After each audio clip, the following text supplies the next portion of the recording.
एक समय की बात है, एक लड़का और एक लड़के की लव मैरिज हो जाती है। दोनों साथ में बहुत ही ज़्यादा खुश रहते हैं।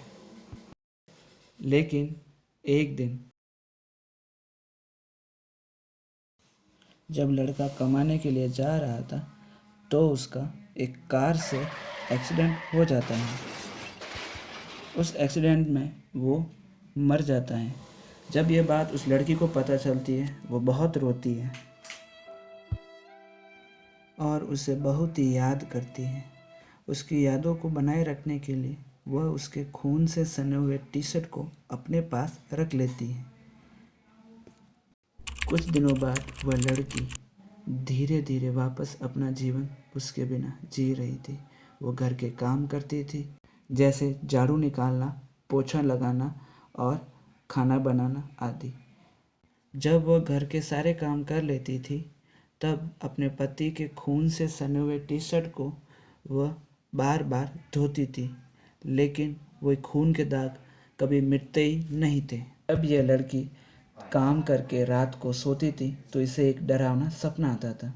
इसके घर के बाहर कोई बूढ़ी डरावनी औरत दरवाज़ा खटखटाती थी और यह सपना देखकर वह हमेशा उठ जाती थी। ऐसे कई दिन निकल गए। हर रात वह सोती थी, उसे इसी प्रकार डरावने सपने आते थे और वो उस डर में उठ जाती थी। और सुबह फिर से वह उठती थी, झाड़ू निकालती थी, पोछा लगाती थी और घर का खाना बनाती थी। घर के काम होने के बाद अपने पति के टी शर्ट को बार बार धोती रहती थी। लेकिन एक दिन जब वो अपना घर का सारा काम करके सो रही थी तो उसे ठीक 12 बजे वही बुरा सपना आया।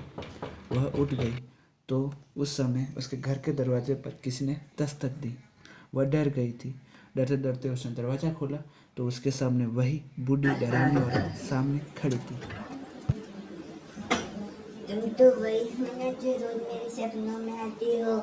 ये सब बात छोड़ो, मुझे ये बताओ, क्या तुम्हें अपने पति के टी शर्ट पर खून के दाग मिटाने हैं? हाँ मिटाने, पर तुमको कैसे मालूम? वो बात छोड़ो, मिटाने है ना? हाँ। तो उस बूढ़ी औरत ने एक राज की बात बताते हुए उस लड़की को कहा कि आज ही लाओ।